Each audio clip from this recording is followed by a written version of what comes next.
E aí, galera do bem? Quero gravar aqui um editorialzinho a respeito da posse do Bolsonaro. Pelo que eu pude acompanhar aqui da Austrália, eu gravei ao vivo um improvisado pela rádio, hoje no programa de agora há pouco, acabou de acabar. É, então, assim, infelizmente, mais do mesmo em termos de discurso. Então, a gente sabe, obviamente, que as palavras, a gente vota e analisa também a partir do que as pessoas falam, especialmente vota. O que a gente vai analisar o governo não só pelo que é falado, mas também pelo que é feito. Como que é feito, a maneira como é negociado, etc e tal. Então, assim, eu faço votos que as coisas melhorem, independente de qualquer coisa, pelo que está acontecendo no Brasil. Agora, é preciso dizer que os discursos que eu tive a oportunidade de ouvir, eu ouvi uns 3 ou 4 Bolsonaro na posse, é, é muito preocupante, porque essa mesma retórica de campanha continua, né? Quer dizer, ao mesmo tempo que fala em união, mas automaticamente se contradiz com essas sandices de livramos o Brasil do socialismo, falando em ideologia várias vezes. Isso eu achei um aspecto interessante, porque todos os discursos dele, ele falava muito nessa coisa de se livrar da ideologia, as ideologias, como se isso, se, como se ele não tivesse a dele, e que obviamente é muito marcado, né? Essa própria ideia de Deus acima de todos e tal, que o Brasil é um país judaico de tradição judaico-cristã, quer dizer, é um discurso, obviamente, que não é um discurso de um estadista. A gente sabe que o Bolsonaro é uma pessoa de capacidade intelectual mediana, para baixo, uma pessoa iletrada, que não lê livros, uma pessoa... Isso não necessariamente faz dele um mau presidente. A gente já teve presidentes muito inteligentes que não entregaram muita coisa. Essa não é realmente assim... também não sou um aristocrata, que acho que a pessoa para governar tem que ser super estudada com mestrados, doutorados e pós-doutorados, etc. e tal. Acho que não se trata disso, mas obviamente o simbolismo do que é falado é muito preocupante. A própria ministra que vai cuidar da pasta da demarcação das terras indígenas e da questão da, dos direitos humanos, né, pulando com uma bandeira de Israel, falando a respeito, né, de que menino usa azul, menina, sabe, umas coisas assim completamente século XIX, é muito preocupante. Então tem algumas coisas assim que eu quero compartilhar ouvindo esse festival de bobagens e, e discursos dessa perspectiva muito religiosa, né?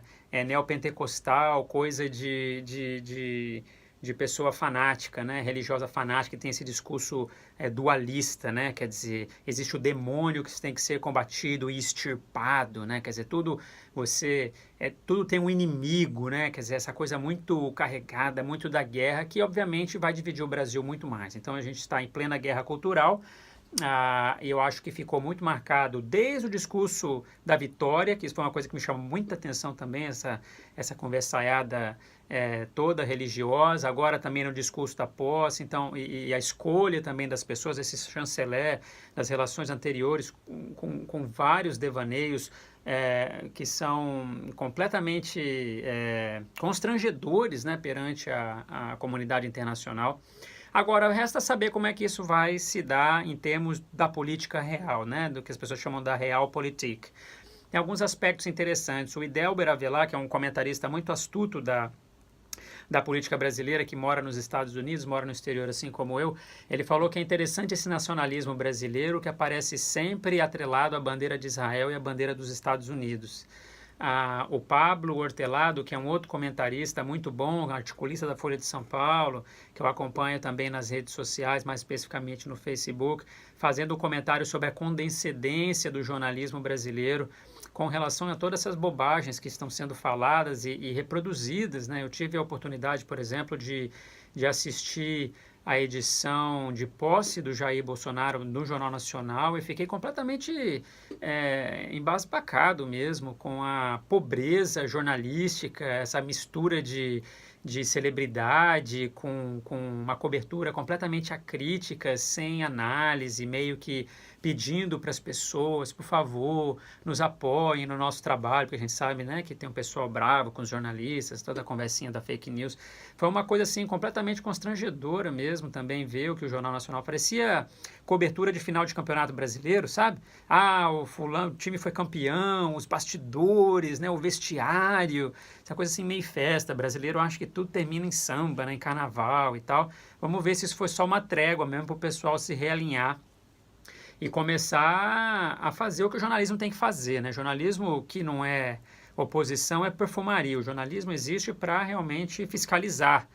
É oposição nesse sentido, não oposição política no sentido do partido político do Congresso, mas está lá para fiscalizar tanto a situação como a oposição. E infelizmente hoje o nível tanto da oposição como a situação do Brasil, pelo menos em termos retóricos, é extremamente pobre, né? Então, eu acho que existem algumas coisas interessantes para a gente ver. Uma, como é que realmente, que até agora nada foi proposto, né? Nada foi apresentado de forma efetiva, está tudo muito gogó. E a campanha continua. Então, obviamente, só o segundo dia a gente tem que esperar mais para ver como que as coisas vão se desenvolver.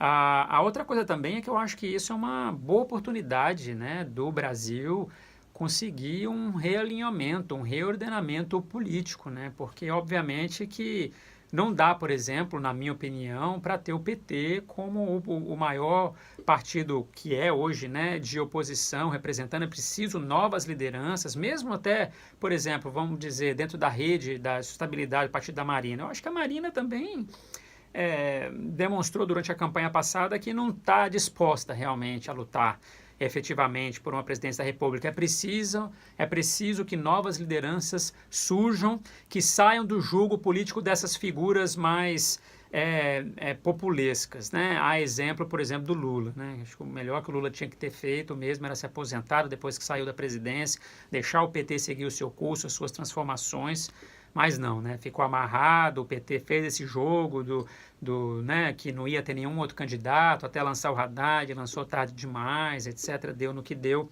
Ciro não conseguiu alavancar também, que é um outro populista também, estilo coronelão. Acho que o Brasil precisa de uma reforma profunda também na base do movimento político, né, do jeito que se mobiliza para fazer política.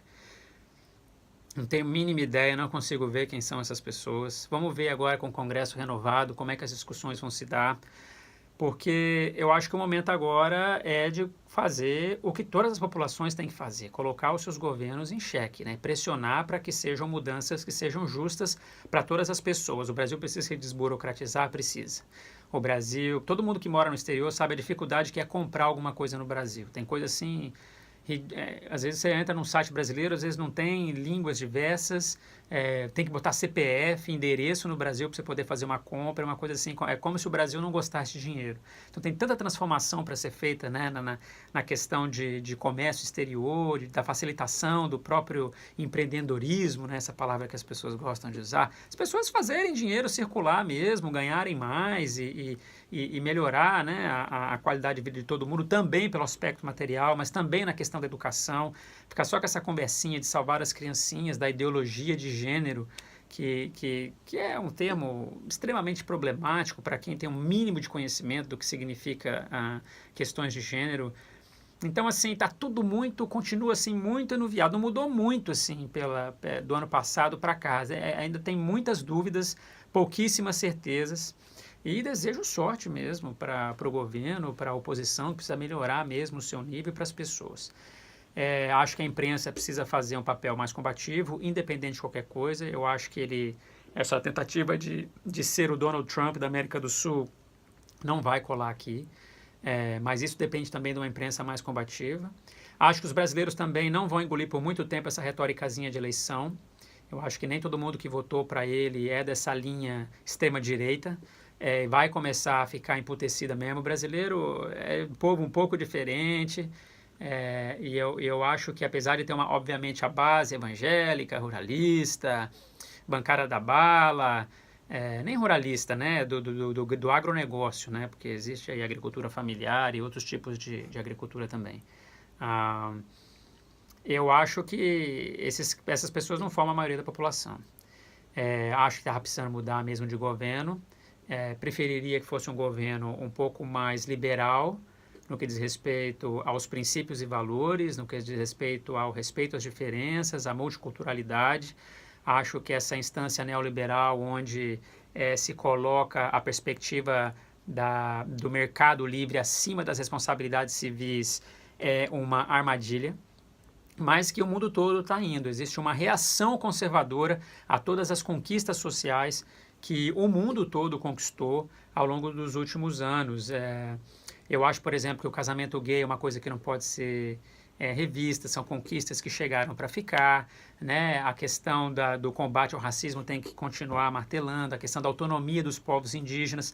E eu vou dar um exemplo muito interessante de como é que o Brasil ainda está muito atrasado e precisa avançar em muitos momentos. A despeito de todo o trabalho bom que o Conselho Missionário Indigenista faz, o CIMI, eu já fiz uma crítica a respeito do trabalho do CIMI também, num vídeo anterior também na minha página pessoal. Você não pode ter hoje o principal porta-voz das causas indígenas, é um homem branco ligado à Igreja Católica, que é ligado ao Partido dos Trabalhadores, que é o César Busatto, secretário nacional do CIMI.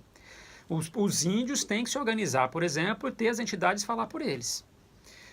A FUNAI mesmo, que é uma organização que está sendo transformada, enfraquecida, precisa se ter uma outra instância com autonomia comandada por indígenas. Né? Essa questão da tutela, a gente precisa se libertar da colonização, está na hora, né? Já é 2019. Então, acho que os desafios são muitos e eu estou aqui compartilhando, né, algumas ideias, coisas que eu venho pensando. Eu acho que, quem sabe, Bolsonaro tenha realmente a determinação necessária para fazer algumas reformas que a gente precisa fazer no Brasil, reforma tributária, reforma da Previdência precisa fazer, e sabe, reforma política. Né, esse modelo presidencialista / populista realmente está fazendo muito mal para o Brasil, não está funcionando. Não sei se o multipartidarismo, da maneira como ele é colocado, realmente é a melhor maneira de se governar uma nação. Enfim, o debate está aberto, a gente tem que fazer esse debate, a gente tem que começar a reconstruir da base. Essa é a minha opinião. Mas eu também tenho a esperança que o brasileiro não vai engolir essa conversaiada rosa-azul por muito tempo. Por enquanto ainda está meio no oba-oba, acabou de começar, é só o segundo dia de mandato, mas eu acho que é bom eles começarem a tomar tenência, porque dirigir um país é uma coisa séria, não é brincadeira. Por enquanto, a impressão que dá é que é o grande elenco da Praça é Nossa, né? Então, espero que desejo boa sorte e competência para todos eles e que o Brasil se saia fortalecido desse governo, seja lá o destino que ele tenha. Um abraço a todos e feliz 2019.